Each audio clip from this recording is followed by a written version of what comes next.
오늘 예배를 시작하면서 사진을 하나 보여드립니다. 우리 어린 친구들은 쉽게, 벌써 나왔네. 네.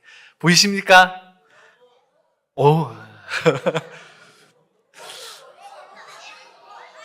네. 자, 진정하세요, 여러분. 진정하시고. 네. 네. 숨겨져 있는 글씨가 있습니다. 보이셨습니까, 여러분? 안 보이시는 분들이 또 여기 많이 계시고, 옆에 있는 친구들은 너무 잘 본 것 같습니다. 정답을 보여드리겠습니다. 다시 한번 좀 보실까요? 네. LOVE. 네. 이 love라는 단어가 숨겨져 있었습니다. 여러분, 다시 한번 사진 보여드리겠습니다. 어떻게 보이는지, 무엇이 숨어 있습니까?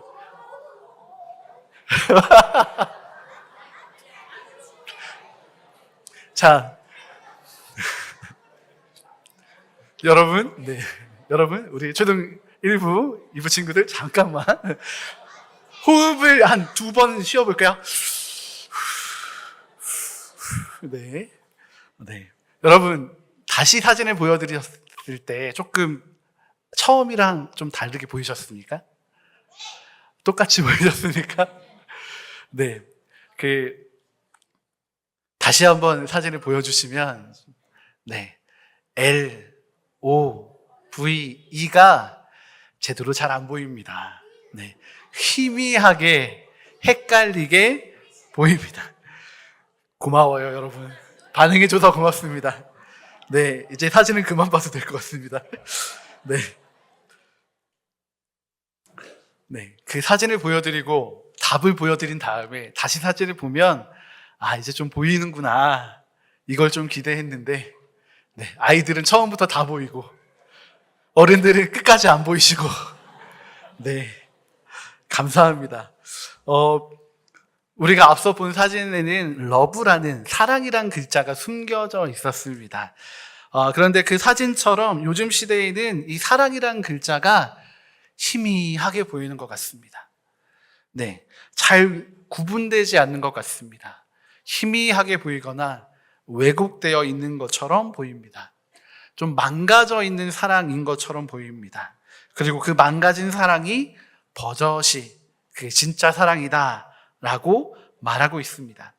오늘 읽은 우리 함께 읽었던 요한일서 4장 7절 말씀 다음에 있는 4장 8절의 말씀에서는 사랑이 무엇인지를 정확하고 확실하게 정의해주고 있습니다. 이는 하나님은 사랑이심이라.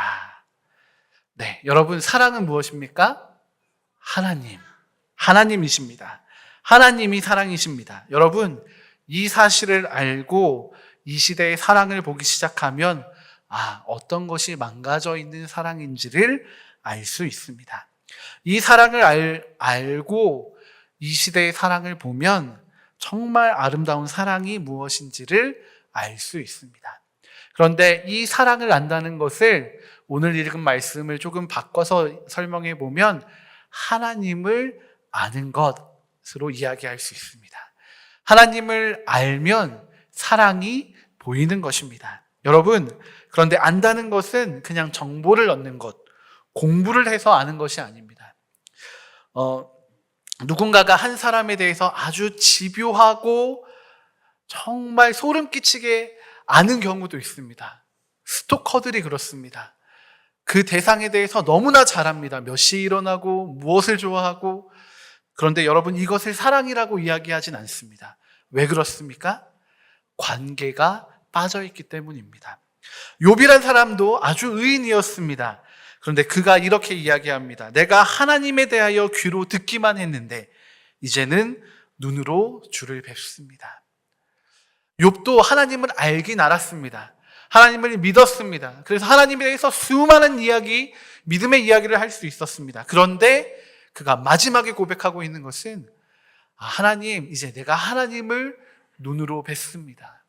하나님과 만났습니다. 하나님과 교제하며 이 관계적인 알을 알고 나니 이제야 비로소 하나님을 진짜로 알게 된 것 같습니다 라고 이야기합니다. 여러분, 정보로만 갖고 있는 암과 관계적인 알은 차이가 날 수밖에 없습니다. 오늘 하나님에 대해서 정말 희미하게 알기만 하던 한 사람의 이야기를 통해서 그가 어떻게 하나님을 확실하게 알게 되고 하나님의 깊은 사랑 가운데 거하게 되었는가 나누기를 원합니다. 여러분, 아브라함의 이야기를 조금 해보려고 합니다. 아브라함에게는 아들이 있었습니다. 정말 귀하게 얻은 아들이었습니다. 그런데 어느 날 하나님이 아브라함에게 나타나셨습니다. 그리고 갑자기 아브라함에게 그 아들 이삭을 제물로 바치라 라고 하셨습니다. 이 아들 정말 오래전에 아브라함과 사라에게 약속하셨던 아들입니다. 아브라함이 75세 때입니다. 그런데 이 약속이 지켜지기까지 몇 년이 걸렸는지 우리 친구들 아나요? 잘 몰라요. 네. 25년이란 시간이 걸렸습니다. 네, 아브라함 할아버지가 100살이 됐을 때 이 이삭이라는 아들을 얻게 된 겁니다. 여러분, 얼마나 귀했을까요? 그런데 이 귀한 아이를 10여 년의 시간이 흐른 뒤에 갑자기 다시 바쳐라 라고 하나님이 말씀하신 겁니다. 여러분, 이 시대에 하나님을 알지 못하는 사람들이 이 아브라함의 이야기를 들으면 어떻게 생각하겠습니까? 아이를 바치라고 하다니 하나님은 잔인한 신이구나. 그 이야기에 순종한 아브라함도 제정신이 아닌 광신도구나. 그 아이는 무슨 죄일까 싶을 겁니다. 그런데 우리는 하나님을 알고 있기 때문에, 하나님을 믿고 있기 때문에 이 이야기가 다르게 보입니다. 여러분, 아브라함은 어떤 사람이었습니까? 평생 동안 우상을 조각하여 만드는 일을 했습니다. 그가 평생 우상을 만들면서 한 번도 그 우상이 움직이거나 자기에게 말을 거는 일은 없었습니다. 그런데 어느 날 갑자기 한 신의 음성을 듣게 됩니다. 바로 하나님께서 아브라함을 부르시는 음성을 듣게 됩니다. 자기를 부르시는 그 살아계신 하나님의 소리를 들은 아브라함, 믿을 수 있었을까요? 아멘. 네, 믿을 수 있었다고 하는데, 네, 아마도 처음 본 사진처럼 조금은 헷갈리고 희미하게 내가 들은 게 맞나? 정말 하나님인가? 싶기도 했을지도 모릅니다. 그런데 그 희미하고 헷갈리는 부름에도 아브라함은 하나님을 알게 되었습니다. 하나님을 발견한 겁니다. 하나님을 알게 되니까 하나님을 만날 수 있었습니다. 그리고 그 하나님을 만나게 되니까 그 하나님의 약속, 그 말씀을 따라 살기로 결정한 겁니다. 그래서 아브라함은 하나님이 보여주실 그 지시하신 땅에 도착했고 하나님께서 약속하신 아이를 얻게 된 것입니다. 하나님의 약속이 하나씩 아브라함에게 이루어져 가는 그 경험을 통해서 아브라함은 하나님을 더욱 깊이 알게 되었습니다. 그리고 하나님을 알게 되니까 하나님을 사랑하게 되었습니다. 그런 아브라함에게, 하나님을 사랑하고 있는 아브라함에게 하나님은 그 아들 이삭을 바쳐라 라고 말씀하셨습니다. 여러분, 이것은 무엇이었습니까? 하나님께서 아브라함에게 복을 주시기 위한, 아브라함을 열국의 아비로 세우시기 위한 그 준비의 과정, 시험의 일부 아니었습니까? 여러분, 하나님을 알고 보면 이 아브라함과 이삭의 이야기는 완전한 사랑의 이야기입니다. 이 사건을 계기로 아브라함은 모든 믿는 자들의 조상으로 세워지게 됩니다. 그리고 하나님께서 약속하신 그 모든 축복을 누리는 자가 됩니다. 하나님의 시험은 언뜻 보기에 정말 무시무시한 협박처럼 보이지만 하나님의 약속을 온전히 이루시기 위한 과정이었고 또한 축복의 통로였던 것입니다. 아브라함은 하나님의 이 마음을 알았고 이 시험을 하시는 하나님을 알았고 그 하나님의 사랑을 알았던 것입니다. 그래서 아브라함도 하나님을 향한 그 신뢰를 마음껏 표현합니다. 그래서 아침 일찍이 일어나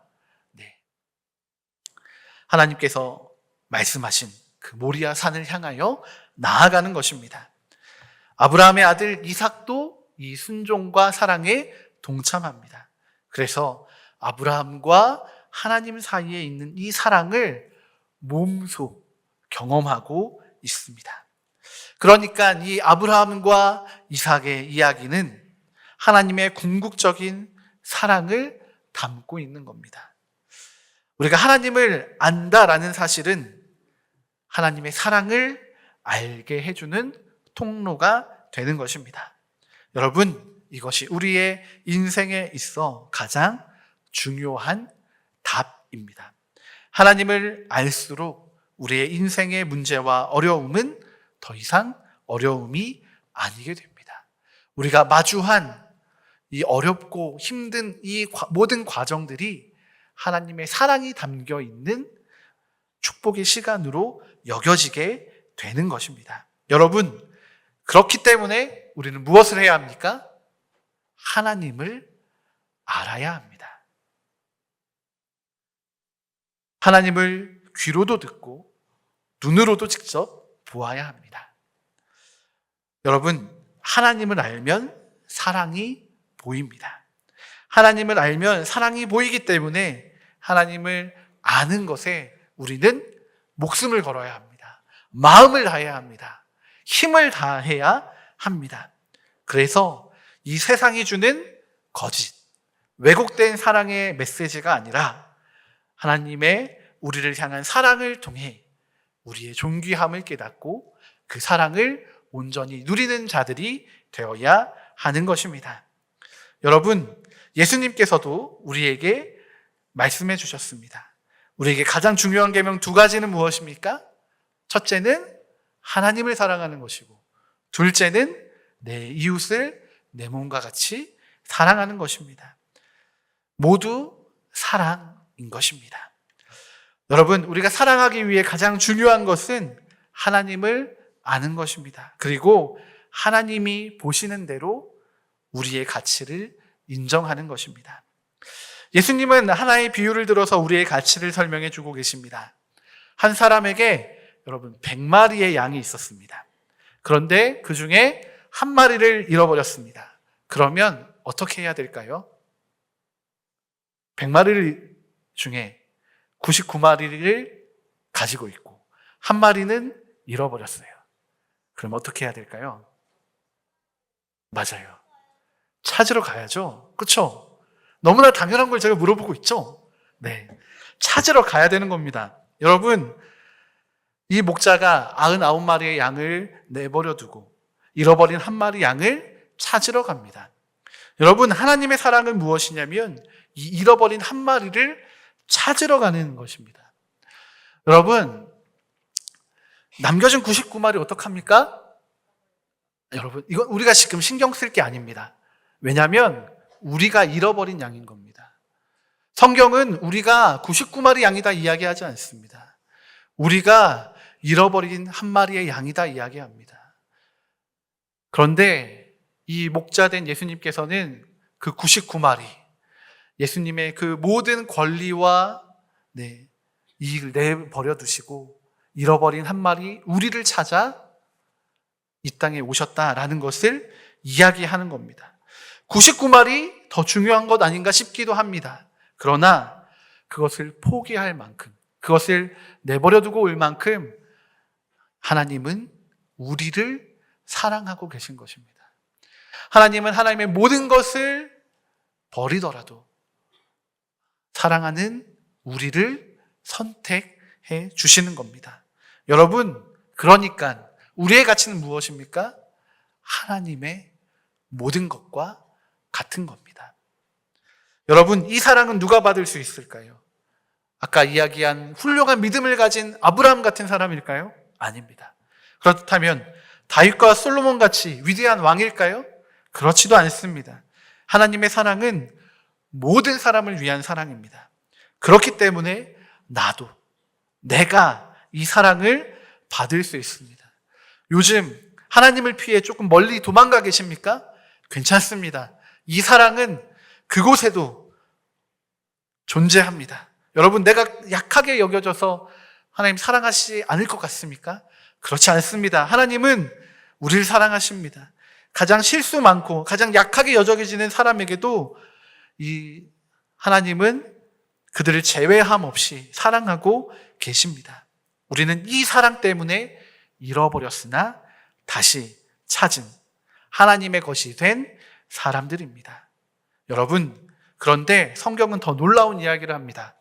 하나님의 것으로 되찾은 사람들은 어떤 사람들이 되냐면 갈라디아서 3장 29절의 말씀에서 이렇게 이야기합니다. 너희가 그리스도의 것이면, 너희가 다시 찾은 하나님의 것이 되면 곧 아브라함의 자손이요 약속대로 유업을 이을 자니라 라고 기록하고 있습니다. 하나님을 알고 그 사랑 가운데 있게 되면 우리가 하나님의 것이 되고 아브라함의 자손이 되어 그에게 주어졌던 놀라운 축복과 사랑의 유산들을 우리가 고스란히 물려받게 된다라는 것입니다. 여러분, 이 놀라운 사랑과 축복을 얻는 자녀들이 되는 것이기도 하지만 무엇보다 하나님을 아는 그 은혜를 누리는 자가 된다라고 약속해주고 계신 것입니다. 우리는 아브라함처럼 하나님을 알고 하나님과 인격적인 교제 가운데 있으면서 온전한 하나님의 사랑을 누릴 수 있는 자들이 되는 것입니다. 오늘 말씀을 정리합니다. 하나님이 하신 사랑의 약속은 오늘 우리에게까지 이어지고 있습니다. 아브라함에게서만 끝난 것이 아닙니다. 성경에서 이야기하고 있는 그 수많은 인물들에게서만 끝난 것이 아닙니다. 오늘 우리에게도 이어지고 있습니다. 우리가 다시 한번 요한일서 4장 7절의 말씀을 함께 봉독해 보도록 하겠습니다. 함께 읽겠습니다. 사랑은 하나님께 속한 것이니 사랑하는 자마다 하나님께로 나서 하나님을 알고. 아멘. 여러분, 하나님을 아는 자들만이 진짜 사랑을 알 수 있습니다. 세상도 사랑을 말합니다. 그래서 처음 보았던 사진처럼 우리가 헷갈리게 하나님의 사랑이 맞나? 저거 뭐지? 혼동하도록 만듭니다. 그러나 여러분, 아브라함의 이야기에서 알 수 있듯이 하나님의 사랑은 변하지 않는 헌신이고 목숨을 거는 사랑이었습니다. 여러분, 그 사랑 안에서 우리는 하나님을 알 수 있고 하나님의 사랑을 명확하게 발견하게 됩니다. 그리고 그 사랑으로 우리도 이 세상 가운데에서 사랑하며 살아가야 하는 것입니다. 여러분, 하나님을 알고 그 사랑을 아셔서 우리의 삶의 모든 현장에서 복된 사랑을 누리는 분들이 되면 좋겠습니다. 우리가 그 하나님의 사랑을 누리며 살아갈 때 우리가 억지로 드러내지 않아도 하나님이 드러나시고 하나님이 영광 받으시고 하나님이 우리로 인해 놀라운 하나님의 나라를 확장시켜 나가는 역사를 나타내실 것이라고 저는 확신합니다. 우리가 그 모든 복을 누리는 귀하고 아름다운 삶을 살아가기 소망합니다. 함께 기도하시겠습니다.